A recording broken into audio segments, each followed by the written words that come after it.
आज का टाइमलाइन हमारी आपकी जेब की बात कर रहा है। मैं आज बात करूंगी बजट की। क्या महंगा होगा, क्या सस्ता होगा, किसे क्या मिलेगा, खेती, किसानी, सेना, health, pension, insurance, income tax यानी केंद्र सरकार का पूरे साल का लेखा जोखा। किस राज्य को विकास के लिए कितना बजट, बहुत से सवाल मन में होते हैं। क्या महंगा तो पूरे साल होता रहता है, टैक्स में क्या रियायत मिलेगी, हर किसी की अपनी अपेक्षाएं होती हैं। लेकिन आज बात होगी आम आदमी की कि उनको निर्मला सीतारमण क्या देने जा रही हैं। वित्त मंत्री निर्मला सीतारमण 9वीं बार यूनियन बजट पेश करेंगी। जैसा कि आप सभी जानते हैं, बजट बनाए जाने से पहले सरकार देशवासियों से राय मांगती है। इस बार एक्सपर्ट को उम्मीद कई सलाह दी गई हैं। वैसे तो इस बार का बजट काफ़ी खास होने वाला है, क्योंकि यह बजट ऐसे समय आ रहा है जब भारत की जीडीपी ग्रोथ अच्छी है। अमेरिकी टैरिफ और जियोपॉलिटिकल टेंशन की वजह से वैश्विक स्तर पर अनिश्चितता दिख रही है। आइए जानते हैं इस चुनौतीपूर्ण वक्त में बजट की वो सारी बात। पूरा टाइमलाइन देखिएगा, 5 दिन से भी कम का समय है।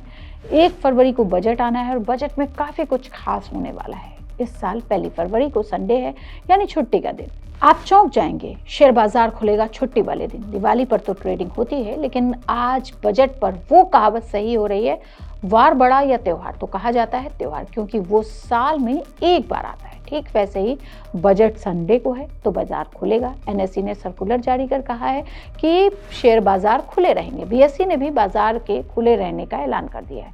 सर्कुलर जारी कर एक्सचेंज ने कहा है कि बजट वाले दिन यानी 1 फरवरी को रविवार के दिन शेयर बाजार सुबह 9 बजे से दोपहर 3:30 बजे तक ट्रेडिंग करेंगे। 2017 से बजट 1 फरवरी को पेश किया जा रहा है। इस साल इस तारीख को संडे है। पहले कहा जा रहा था कि मंत्रालय दिन में बदलेगा, लेकिन बजट परंपरा के अनुसार ही पेश किया जाएगा। ऐसे में शेयर बाजारों ने भी इस दिन ट्रेडिंग करने का फैसला किया है।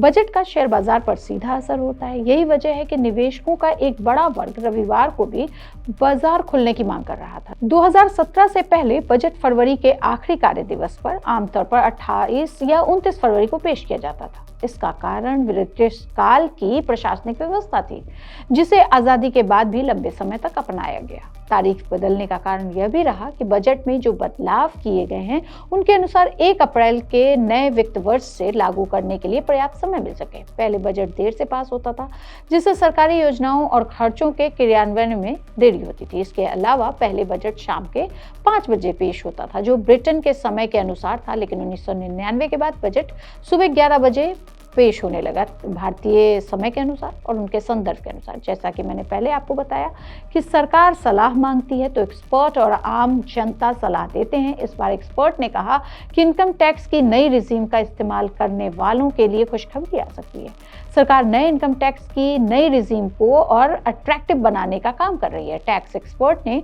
सरकार को कुछ खास डिडक्शन नई रिजीम में भी करने की सलाह दी है। उनका कहना है कि खासकर होम लोन के इंटरेस्ट और हेल्थ इंश्योरेंस के प्रीमियम पर डिडक्शन का लाभ नई टैक्स रिजीम में भी मिलना चाहिए। इससे नई रिजीम में के इंश्योरेंस में टैक्स पेयर की दिलचस्पी बढ़ेगी। पुरानी रिजीम में होम लोन के इंटरेस्ट और हेल्थ इंश्योरेंस के प्रीमियम पर डिडक्शन मिलता है। वहीं इकोनॉमिक टाइम्स के अनुसार एक्सपर्ट्स ने सरकार से नई रिजीम में भी हेल्थ इंश्योरेंस पर डिडक्शन देने का अनुरोध किया है। वहीं होम लोन और सेक्शन 80D के तहत प्रीमियम पर भी डिडक्शन की सलाह दी गई है। एक्सपर्ट्स का कहना है कि होम लोन में इंटरेस्ट रेट डिडक्शन का फायदा नई रिजीम्स के टैक्स पेयर को मिल सकता है। सरकार नई रिजीम को भविष्य की रिजीम के रूप में स्थापित करना चाहती है। ऐसे में टैक्स पेयर के सामने आने वाली चुनौतियों को हल करने की जरूरत है। हेल्थ इंश्योरेंस पर डिडक्शन बढ़ाने, रिटायरमेंट सेविंग्स को बढ़ावा, टैक्स फ्रेंडली रिटायरमेंट कॉर्पस के लिए उपाय करने के लिए भी काम हो रहा है। इंक्लूसिव टैक्स सिस्टम के लिए आसान और पर्याप्त सोशल प्रोटेक्शन वाले संतुलित रिफॉर्म एजेंडा पर भी सरकार का फोकस रहेगा।